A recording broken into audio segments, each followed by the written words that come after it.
Welcome back to the Squeaky Wheel Farm. Hi, I'm Christine. I'd like to take you around our farm today.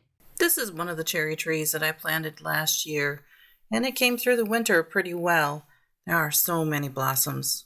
We do have several apple trees on our farm, and many of the trees, the blossoms have started to open. There does seem to be an overabundance of blossoms this year. We may end up picking off some of the blossoms so that our apples will be larger. It just takes so much energy from the tree if we leave all of these go. Now, I don't use pesticides anymore on my apple trees. I have done it in the past. It's a lot of work. It's kind of expensive. You have to buy those chemicals and do it every couple of weeks. But I did find that I want to be able to pick an apple and eat it and not have to worry about those chemicals, especially for my grandkids. I want things as natural as possible. So by pruning the trees, keeping them open through the center, more air moves through, the apples do turn out a little bit better. And here's yet another reason why I don't spray our apple trees anymore. The kids just love playing in this tree, and they really do enjoy it. I also have noticed the dog eating some of the apples as they fall from the tree, and I just don't want to expose them to any of the chemicals. This tree doesn't give great apples. They really don't ripen until very late in the fall, and sometimes we'll have a frost before they even ripen.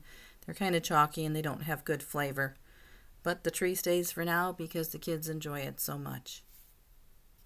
Here's some of our flower boxes. We were able to pull up some of the weeds and get the soil amended. We added some compost to the top. And by we, I mean my husband and grandchildren. They had a good time out here. Now there's still more work to do. Obviously, we need to either put down some of the weed barrier fabric or put down some more wood chips. We're in the process of changing a lot of things around because I want to expand. And this is my husband and granddaughter. They're pulling weeds, and they'll be adding compost into these boxes. I planted some bottle gourds a few years ago. It's kind of a neat project. We let them dry for a year, and then my husband made them into birdhouses by putting some holes into them, shaking the seeds out, and then he put a light coat of varnish on the outside. That was it. He just strung them up and into the trees. And it looks like we have some new neighbors too, because I see some nests inside. Birds do eat bugs, so I'm hopeful that by placing these bird houses around the garden, that we'll have less mosquitoes and other pests that might eat some of my plants. This is a planter of Ozark strawberries that I planted last year. I think I started with just 12 plants, so boy, have they spread. And they'll fill in even more as the weather gets warmer. These are ever-bearing strawberries, which means that we'll get a few strawberries throughout the summer. Our neighbor offered to let us use his tractor and tiller setup, so we couldn't pass that up. Most of my garden is no-till, but there are some things that you want to have loose soil. And we're planning on planting some potatoes here, as well as some sweet corn. My husband's wanted to plant sweet corn for a long time. Now he'll be able to do that, and I might even put some pumpkin seeds in between there so that we have pumpkins as well for the fall. Here you can see we're seeding a pasture. This field was planted to soybeans last year, but we just haven't had enough room for our cows. We actually had to downsize our herd last spring because we just didn't have enough grass for them, and hay's expensive. So by planting this year, while we won't be able to use it as pasture for our animals, we might get a cutting of hay off of it. And if not, we'll have a pasture that's ready to go for next spring. Here my husband's dragging a harrow across the field that we just planted. That helps to cover up the seed, and it keeps the birds from eating most of it, and it also helps it make contact with the soil. Now you'll see him zigzagging across the field, and no, he's not drunk or a crazy man. It's just a technique that we use to cover the seed. If we get rain, we may take a cutting of hay off of this field, and that'll be to control the weeds. It probably won't be good quality hay. The grasses need at least a year to establish themselves to make good quality hay or pasture. Hey, little one. I see you peeking at me. I always seem to be interested in things.